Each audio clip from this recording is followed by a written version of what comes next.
Hello everybody, welcome back again. My name is Steven, and today, welcome back to this weird dating sim game thingy, my bobby. So anyway, this is day 2 of the week of 2 videos theme-a-bob. And today's first video is actually this one, and then the Minecraft one will be out later.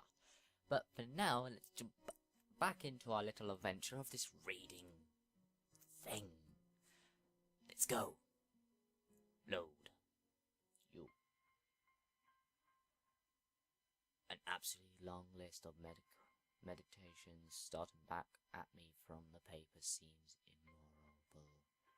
They all seem binding together in a sea of letters. This is insane. Side effects. Are these effects? Concentration and deosis are listed line after line with cold precision. I try to read that, but it's so futile. I can't understand any of it, attempting to only make me feel sicker. All this for the rest of my life, every day. I'm afraid that this is the best we can do at this point. However, new medications are always being developed, so I wouldn't be surprised to see that list fade over the years. Years? What are these confidence boosters is that? I have felt better if you didn't say anything at all. Also, I've spoken with your parents, and we believe that it would be best if you don't return to your old school. Why not? What has my school done? I like it there. Never been there, but I like it there.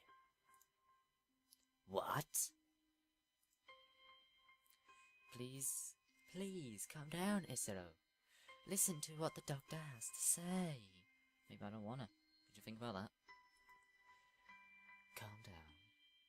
The way he says it tells me he knew full well that I wouldn't like it. Am I going to be homeschooled? Whatever of my concern shows, it's ignored.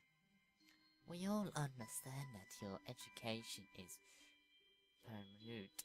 However, I don't think that it's wise for you to be without supervision. I can't speak. At least not until we are sure that your medication is suitable. So, I've spoken to your parents about a transfer. Oh wow. It's a school called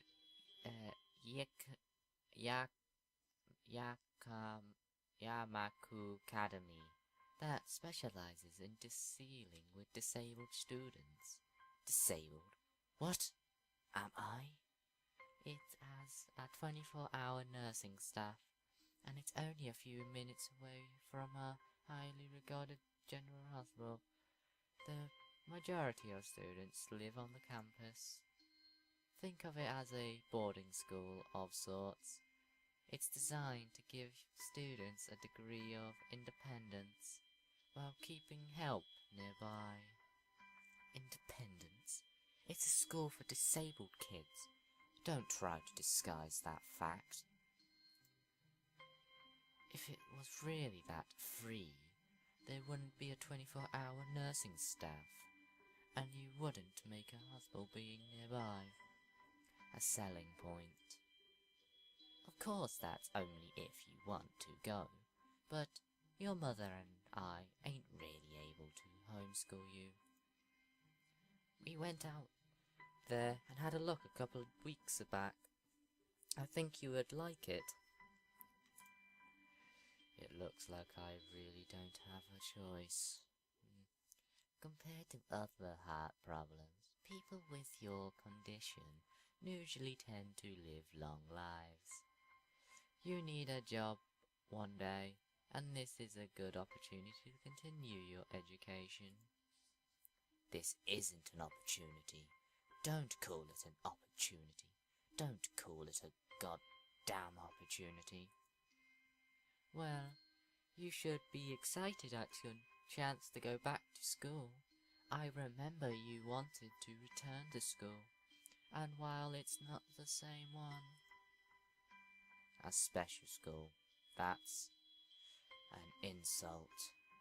That is what I want to say, but it's a step down. It's not what you think. All the students there are pretty active, in their own sort of way. It's geared towards students that can't still get around and learn, but just need a little help in one way or another. Your father's right, and many of the graduates of the school have gone on to do amazing things. A person doesn't have to be held back by their disability. One of my colleagues in another hospital is a graduate. I don't care. A person doesn't have to be held back by their disability. That's what a disability is.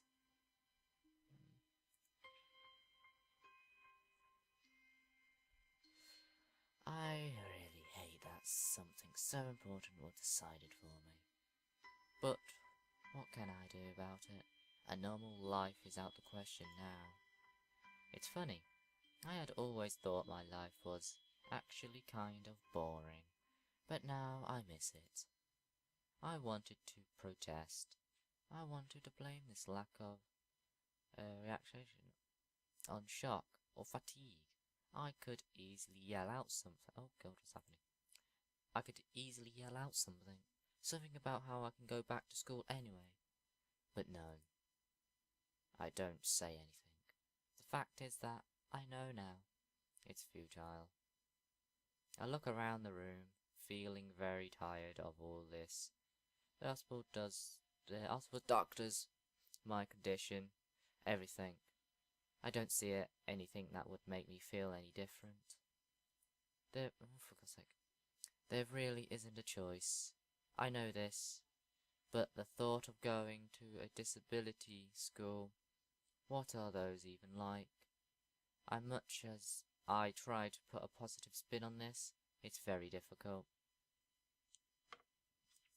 But let me try. A clean slate isn't a bad thing. That's all I can think of to get me through this. At least I can still have something, even if it is a special school. It's something. It's a fresh start, and my life isn't over. It would be a mistake to reassign myself to thinking that. At the very least, I'll try to see what my new life will look like. I want to quickly... Yeah, I can speed up, cool. It's a bit too slow. Right.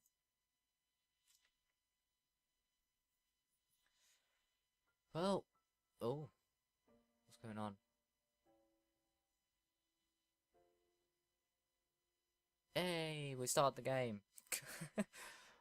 So that was the introduction, I'm guessing. So, last episode and this episode, bit of it. That's the introduction, right. Okay. The gate looked far too promising for what it was. It's real life, it's not even a drawing, is it? In fact, gates in general seem to do that, but this one specially so. Red bricks, black thought iron, and grey plaster assembled into a whole that didn't feel welcoming at all. I wonder if it looked like this, like what a gate for school should look like, but couldn't really decide. Probably no. Of course I didn't want to get stuck on thinking about the gate for too long, so I entered through it with a brisk pace that's felt surprisingly good. Moving forward feels good. So I walked towards the main building of Yamaku Academy with this brisk pace. I'm alone, as my parents are taking my stuff to the dorms, and there's supposed to be someone waiting for me. The grounds are incredibly lush, filled with green. It doesn't feel the kind of grounds a school would have, more like a park, with a clean walkway. Going past trees, the smell of fresh cut grass and all other park-like things. Words like clean and hygienic pop into my mind. It makes me shudder. I shake them off. Stay open-minded now. It's your new life. You have to take it as it comes. That's what I tell myself. A few big buildings loom behind the lefty canopies. Too big and too many for just a school. Everything seems off. It's different from what I thought I knew about schools. It's an uncanny valley, even though I was told this is my new school. In the back of my head, it doesn't feel like one. I wonder if the feeling is real, or caused by my expectations for a school for the disabled. Speaking of that, I don't see anyone else here. It's kinda eerie. It makes me wish there was somebody here so I could anchor myself to something tangible instead of having this feeling that I'm stepped into another dimension. The trees hum with the wind, the green hues flash all by around me, catching my attention. It makes me think about the hospital again, how they said that the operating rooms are painted green because the green is a calmer colour. Why am I feeling so anxious, despite all this greenery? Only after I stand in front of the highly main building, I surprise myself by realizing what the gate bothered me. It was the last chance I had to turn back, even if I had no life I could return to. But still, after entering, there was absolute no way I could go back anymore. Feeling nervous with this realization set in my head, I opened the front door.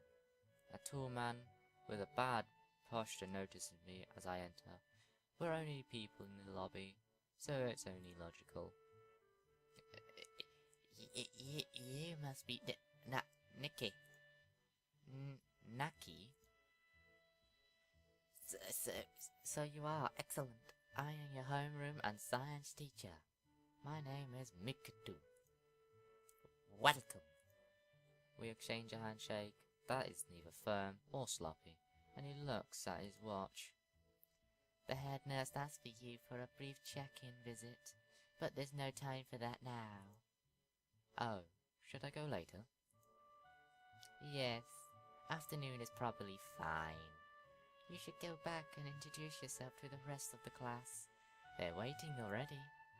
Waiting? For me? I don't really like being the center of attention, but I guess it's inevitable in a situation like this.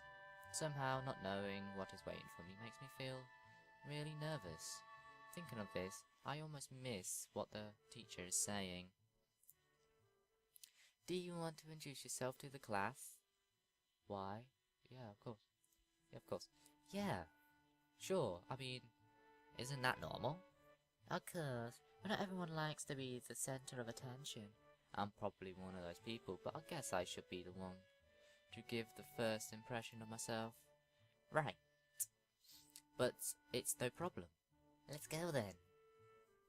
My heart is pounding in my chest, and it keeps me thinking about my condition as I follow the teacher upstairs. The third floor down the third floor corridor is marked as the classroom for class 3-3. Missioner opens the door and enters. Good morning, everybody. I'm sorry I'm late again. I inspired for a split second at the door, freezing on the spot. Get a grip. This is a big step, I know that. But there isn't any point to worrying about it so much about it. At least, nor this time soon. I follow the teacher into the class and look around. I don't have to meet the theoretical ages of my new classmates. It's pretty suspicious. The ceiling is unusually high and there's lots of space over, around and in between the desks. An entire wall taken up by blackboards and high old-fashioned windows only make it seem larger. The students' desks are just standard wooden desks with a shelf underneath full of wood books and wooden chairs with metal frames. Simple and efficient. I start walking in front of the class and face the other students. They all look normal, like students any other school. But then, why would they be here? They're probably like me and have something wrong with them. Only it's just not immediately obvious. Then I noticed that one of the girls seemed to be missing the thumb of her right hand. It's a little jarring. So who's that? That one? I think it's that one. Might be wrong, but I think it's that one. What is it? She looks... yeah, she's got legs. You can see there. So she's amputated her legs. What the hell's up with him? Is he like asleep? I don't know. Anyway. Despite the natural tendency to listen when somebody's talking about you, I tune out the teacher's speech halfway through while he introduces me to the class. I noted a flash of dark hair and see that someone is looking at me. A girl with really long, straight hair. That is pretty eye-catching. As she sees me looking back at her, she covers her face with her hand, as if it were there to make it invisible. There is only one boy with a long cane against the lockers at the rear of the class. It's weird seeing someone so young with a cane. Another girl seems to be making some weird hand motions. Sign language. She peers over at me, the rims of her glasses, then goes back to whatever she's doing. I'm guessing that's her then, so she's blind, since she's doing hand motions, sign language. So that's her, I'm guessing. Or is she the one who's the translator? Don't know. She's kind of cute. So is the cheery looking girl with the pink hair sitting next to her. She's really hard to miss. I don't know how I didn't notice her at the moment I walked in. Oh yes, since she has the brightest hair out of a lot of them. Please welcome you, sir. Welcome, our newest classmate. He claps his hands, and so does everyone else, except the girl in the first row, who has only one hand. I cringe a little, but hide it by throwing in a thanks for this applaud I did not deserve. A collective silence tells me that I should open my mouth now. So, I'm Hisao Nakai, and after that, my hobbies are reading and soccer. I hope to get along with everybody even though I am a new student. And after that, I'm being so boring. This is exactly like every self-introduction ever. I should say something more interesting. I end up saying nothing, and the teacher picks me up from there. Everybody seems to be satisfied, even with that little I said. Although a few girls are whispering to each other, throwing glances at me. It could have gone worse. I listen to the teacher as he drones about, long while letting my gaze sweep across the classroom. Everybody seems to be listening to him intently, and when he's done, they clap their hands again, with feels like a weird thing to do. The first row girl claps on this round with her one hand against her other wrist that ends in a bandage stump. So which one's that? Can't be her, because I'm guessing they all have one disability, so I don't think it's her. I think it's that one. But I might be wrong. Could be her as well. I don't know. It makes me feel a little bad. Okay, so just before we get on the rest of this, guys, I'd like to end the episode here. Hope you've all enjoyed today's episode, and do expect this to be coming tomorrow as well, just because I'm actually kind of enjoying this a little bit. And no, it's not something that I would normally do, because of the type of game it is, but either way, it's good fun to play a weird game every now and then, I guess. But anyway, guys, hope you've all enjoyed today's episode, and I'll see you all next time, really. Until then, everybody. Bye!